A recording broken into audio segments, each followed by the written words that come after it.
So, when I was shuffling out this card for you, this spread for you guys, what I saw was, I saw this young man. He's about, 20, 25, 26. He's looking, he's wearing, I want to say Renaissance type of clothing. And he's looking into this really dark mirror. It looks like a mirror, but I feel like it might have been like a bronze plate. It's painted black, so you can kind of see a reflective surface. It's really big, so it acts as a mirror. And in the mirror is somebody that looks like him, but the person looks slightly different. So first, he raises his left hand, and the person in the mirror also raises their left hand. And then he raises his right hand, and then he mutters something, and the other person also in the mirror also raises their right hand. And then I'm thinking about oath, swearing in, doing an oath, swearing to tell the truth, things like that. And then I feel like there's like a crack in the mirror, and then it breaks, like the all the pieces break. So it turns from, as something that's bronze or iron cast into something that is fragile, like glass. Okay. And that's where the image ends. So in conjunction with that image and this spread, what I feel is there is a massive mirroring energy. And I'm also feeling like I'm not able to pinpoint where the energy is coming from, because you and whoever you're dealing with, you're mirroring one another. Okay? If they're going to fight dirty, I'm going to fight dirty. If they're going to be nice to me, I'm going to be nice to them. So there's that element that I'm seeing here. So first of all, let me talk about something that can be, it's almost like anticipating that there's going to be conflict in the future, and you're bracing yourself for impact. I feel like you are very tense, and I see you as being, in a situation where you don't know what's going to happen, but you're bracing for impact. It's almost like you don't want to be there. You don't want to deal with this confrontation, and you might not want to deal with this person. You don't know how it's going to play out, but you're keeping very, very, very steady to your course because you believe it is the best thing ever. And you could potentially be facing one other person or a group of people, and there's opposition, but you're just like, I'm going to maintain true to my course.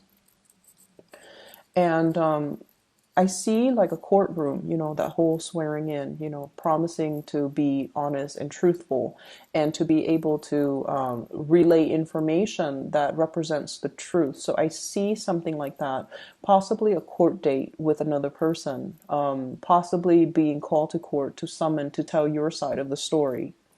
And then I'm also seeing as well, going back to that mirroring energy, I'm not seeing a lot of work and a lot of finance, career situations that are really occupying the space in your mind.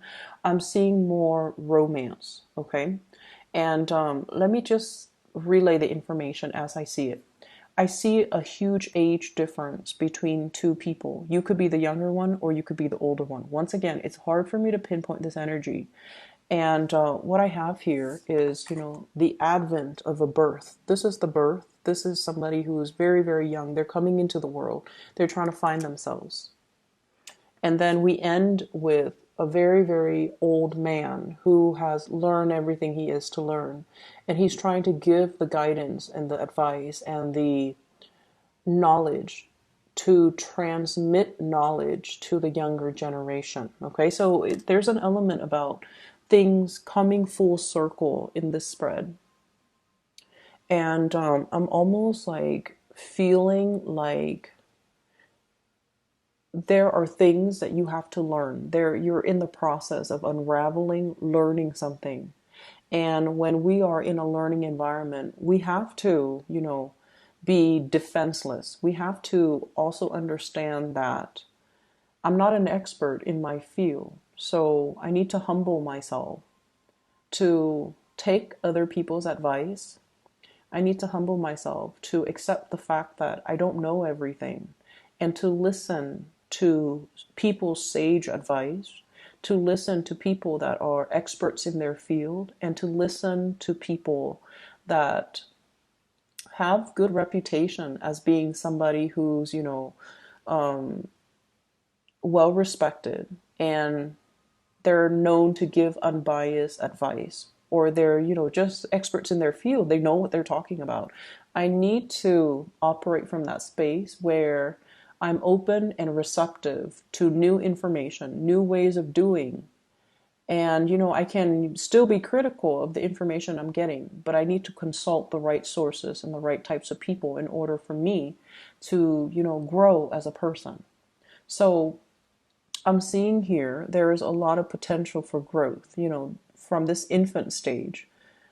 And so when we're approaching life and the new year from this stage of infancy, we need to be receptive, and we need to let information come in, and we need to let our defenses, our guard down, and accept the information that's coming in. So maybe there's a different way to do things that doesn't have to be conflictual.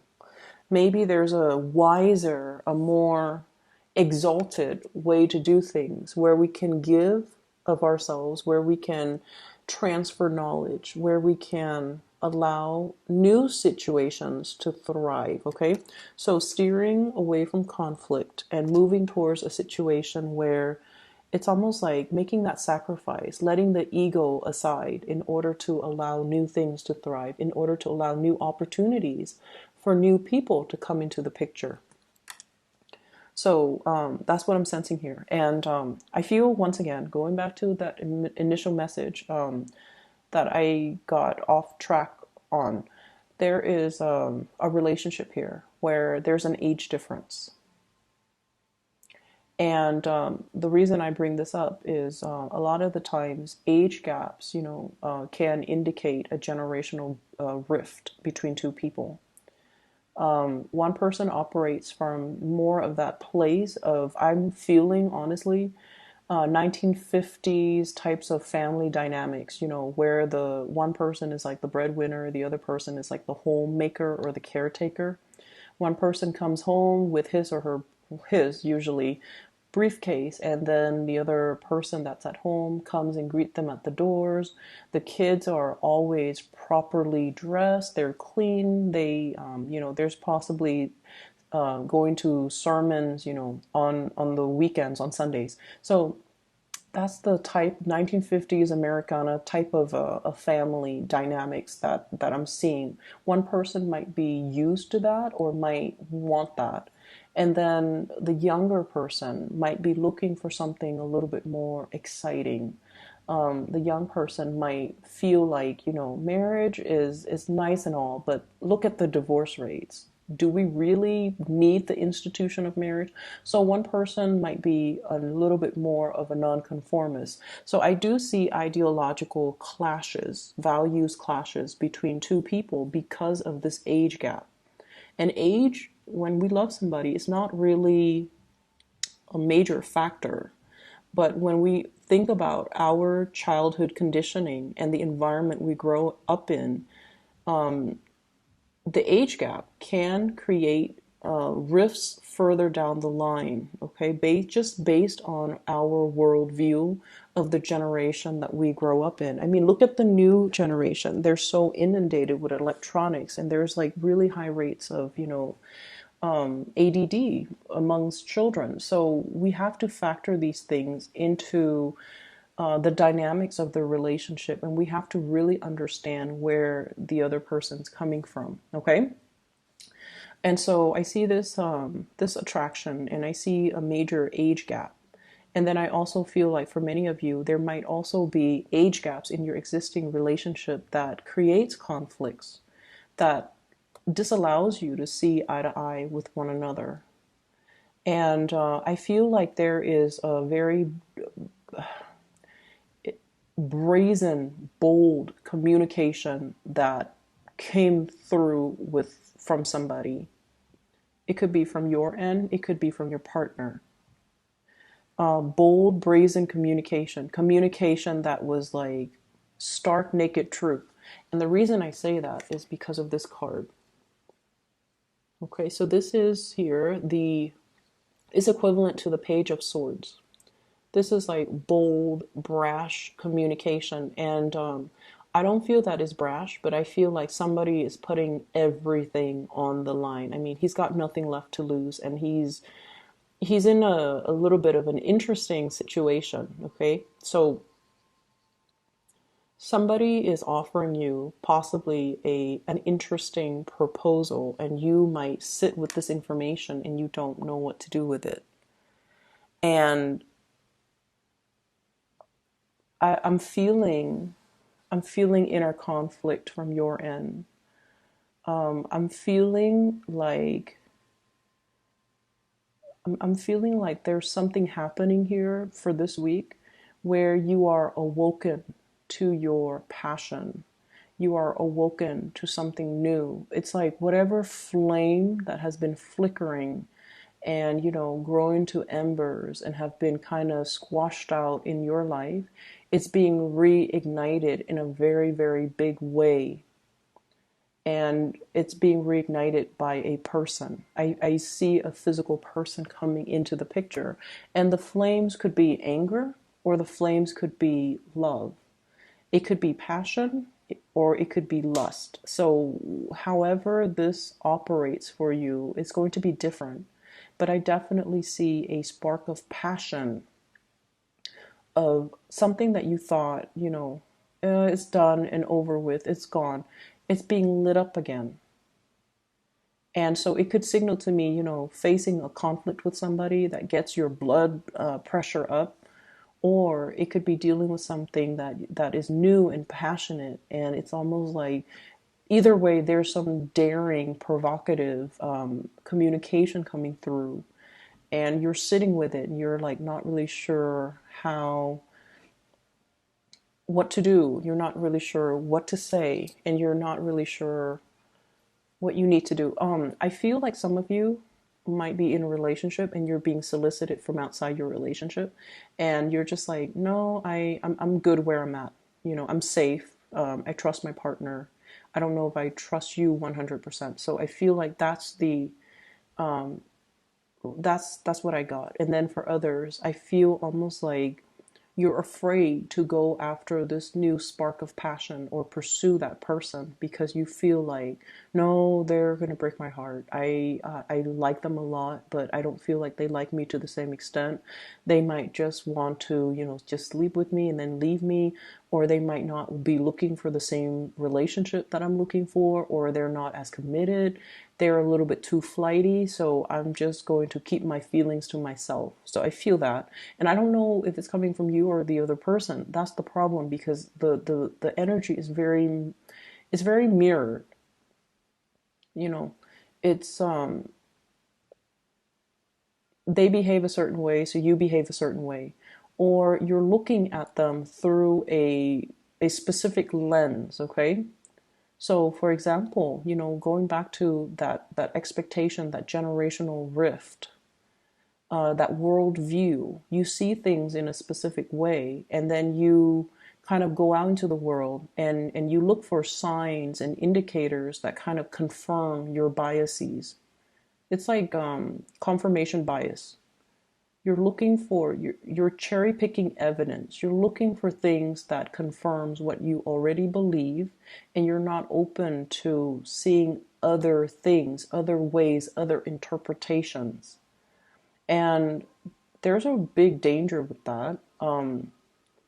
So you might perceive somebody as, oh, they're hot-headed, they're a player, I like them a lot. I don't they're not looking for the same thing, so I'm just going to close myself off and keep my feelings to myself, even though there is this huge spark of passion. So it's all in the spirit of self-preservation from your end. And then I also feel like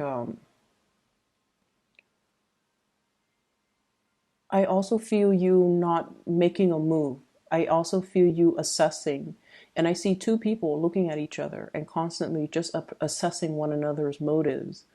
But there's very little true communication or true understanding of one another. So that's, anytime we encounter somebody that's very different from us, it's a good opportunity to learn. It's a good opportunity for us to kind of expand our consciousness and to figure out, why are they doing things like this? We can learn a few things. We can learn better ways of doing even.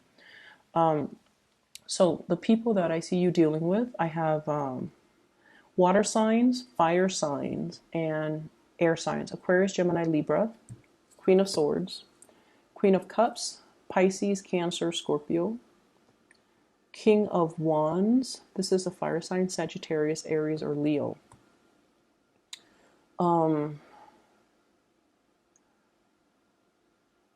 I'm seeing somebody. I feel like, okay, so with the water sign, seems like there is a little bit of an ego clash, ego conflict. One person, like different interests, one person wants to do this, the other person doesn't find that entirely interesting. This is somebody who's a little bit more of a homebody. They're not in particular adventurous. Not that all water signs are not adventurous, so I apologize for the cross watchers, but this is somebody that likes the comfort of their homes, okay? They might have routines as well. And I almost feel like the communication might not be great. And then we have the air sign and the fire signs that are bringing, a lot of new passion, new ways of thinking, it's like they're expanding your consciousness, they're expanding your sense of possibilities, your optimism. So the energy is very expansive, and I feel like it's a breath of fresh air. But at the same time, there might be that lack of emotional connection. So it's almost like you're not able to 100% feel safe with either people. But it signals to me that there's a lot of options on the table. So I see the older person going for the younger person, possibly reaching out, giving them something, making an offer, giving an offer, or, being the one to break the ice, being the one to come forward, being the one to communicate. And either way, I feel like there's some really bold, brazen communication that came into the picture. And I feel like it ignited something within you that is very undeniable. And I feel like you kind of need to act on it. Okay? I will leave it at that for you guys. I just see like court case, and I also feel like this love situation where you kind of need to let your guard down, and you kind of need to deal with the person as a new person rather than projecting things, expectations, beliefs, or whatever it is onto this new person. You have to deal with them as a new individual. Okay, I hope that makes sense.